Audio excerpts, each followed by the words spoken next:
दोस्तों बात करें तो ये है iQOO का Z7 Pro, जो कि लेटेस्ट फोन है iQOO की तरफ से और अंडर 25,000 रुपीज प्राइस है। लेकिन एक बोलना चाहूंगा कि 25,000 रुपए के अंदर ये एक ऑलमोस्ट परफेक्ट फोन है। अब ऑलमोस्ट परफेक्ट का मतलब मैं समझा देता हूँ। ये मतलब ये कि फोन के अंदर काफी सारी चीजें सही करी गई है, लेकिन कुछ जगह प्राइस शायद मेंटेन करने के लिए शायद कमी छोड़ दी गई है। जैसे कि चलो कुछ कमियों के बारे में बात करते हैं। अल्ट्रा वाइड एंगल लेंस इस फोन से मिसिंग है। इसके अंदर आपको सिंगल स्पीकर देखने को मिलता है। हैप्टिक फीडबैक की क्वालिटी इतनी अच्छी नहीं है यहाँ पे, और तो और यहाँ पर देखा है तो थोड़े ब्लोटवेयर आपको देखने को मिलते हैं। लेकिन इन कमियों को हटा के एक सॉलिड डिवाइस पैक करने की कोशिश की गई। अब सॉलिड इन द सेंस मैं आपको समझाता हूँ। जैसे कि 6.78 इंच का full HD plus curved AMOLED screen देखने को मिलती है। अंडर डिस्प्ले फिंगरप्रिंट स्कैनर देखने को मिलता है। डिस्प्ले पैनल काफी है, HDR10 प्लस को सपोर्ट करता है। 1300 निट्स की पीक ब्राइटनेस आती है यहाँ पे 120 हर्ट्ज का रिफ्रेश रेट और 300 हर्ट्ज का टच रिस्पॉन्स देखने को मिलता है। ओवरऑल बात करें फोन के डिस्प्ले में ऐसे कोई कमी नहीं है। हालांकि कुछ ऐप 60 हर्ट्ज पे सपोर्ट करती है, but most of the time 120 hertz पे रहता है। लेकिन बात करें ओवरऑल डिस्प्ले की अगर प्रायोरिटी है ना, तो डिस्प्ले पैनल काफी सही है। और अंडर 25,000 में जो अभी हम ट्रेंड देख रहे हैं कर्व्ड एमोलेड का,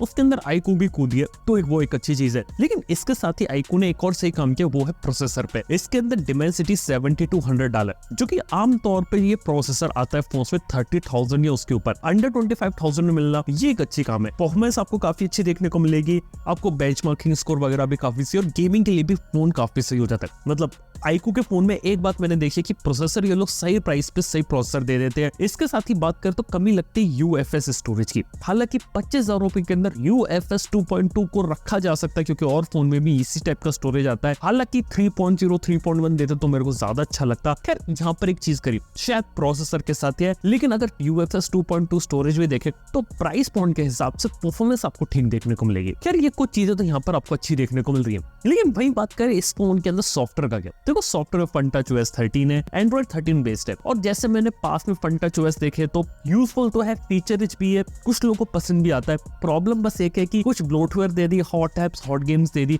वो हालांकि आप डिसेबल कर सकते हो। और कुछ एप्स अगर आपने डिसेबल कर दी ना, तो आपको एक अच्छा एक्सपीरियंस देखने को मिल सकता है। अब UI में ब्लोटवेयर में कह रहा हूँ तो इसका मतलब ये नहीं कि भर भर के बहुत सारे एप्स यहाँ पर दे दिए, भर भर के एप्स नहीं दिए, कुछ एप्स दिए, वो अगर रिड्यूस कर दे तो और एक अच्छी चीज होगी। लेकिन ओवरऑल UI यहाँ पर काफी सही देखने को मिल रहा है इधर। और ऊपर से बात करते यहाँ पे 4600 mAh की बैटरी है, ठीक ठाक बैटरी बैकअप है, और 66 वॉट की फास्ट चार्जिंग देखने को मिल रही है with charger in the box. Overall बात करें तो फोन कर्व डिस्प्ले के साथ आता है। फोन पतला है और हल्का है। यहाँ पर बात की जाए तो 175 ग्राम इसका वेट है और 7.36 mm इसकी थिकनेस है। यार ये कुछ चीजें हैं यहाँ पे। इसके साथ ही 5G का सपोर्ट है। कैमरे में बात करें तो पीछे सिर्फ एक ही कैमरा यूजेबल है। 64 MP का GW3 इमेज सेंसर है, जो कि OIS के साथ आता है। f1.7 के अपर्चर के साथ इमेजेस सही ले लेता है यहाँ पर ये।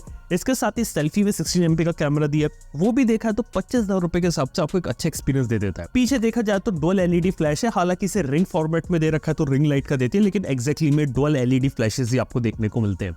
और ओवरऑल बात कर तो आपको बता देना चाहूंगा, लुक्स, डिस्प्ले, परफॉर्मेंस जो आपको फोन के अंदर देखने को मिल रही है वो सही है। मेन कैमरा से इमेजेस आप ठीक ले सकते हैं। प्रॉब्लम्स में बात करें तो यहाँ पर मेरे को लगता है कि सॉफ्टवेयर में ब्लोटवेयर कम हो सकते थे, और जैसा कि मैंने स्टार्टिंग में बताया कि हैप्टिक फीडबैक इंप्रूव हो सकता है, स्टीरियो स्पीकर दिए जा सकते थे, और UFS 2.2 अगर 3.1 स्टोरेज हो जाती तो एक बेहतरीन चीज होती है यहाँ पे। ओवरऑल बात कर रहे हैं तो जनरल पर्पस के लिए 25,000 रुपीज के हिसाब से एक सॉलिड फोन है, जिसे आप लोग कंसिडर कर सकते हैं। यहाँ पे फोन के अंदर ओवरऑल आपको पूरा पैकेज अच्छा देखने को मिलता है। ये इस फोन की सबसे खास बात है इधर। और जो फोन का जो स्टार्टिंग प्राइस है 23,999, वो काफी अच्छा है। हालांकि ऑफर वगैरह लगा के आप थोड़े और लो प्राइस पर भी ले सकते हैं, लेकिन हाँ अंडर 25,000 में एक रिकमेंडेड फोन हो जाता है हमारी तरफ से, अगर आप इस फोन के ऊपर चेकआउट करना चाहते हो तो यार ये कहानी है iQOO के Z7 Pro की। फोन यहाँ पे ठीक लगा। आप लोग बताइए आप लोगों को फोन यहाँ पर कैसा लगा, नीचे कमेंट के अंदर। फोन इन्होंने यहाँ पे काफी सॉलिड यहाँ पर बिल्ड किया। थैंक यू आपको वीडियो देखने के लिए। मैं आप सुनता हूँ नेक्स्ट वन के अंदर। Good bye.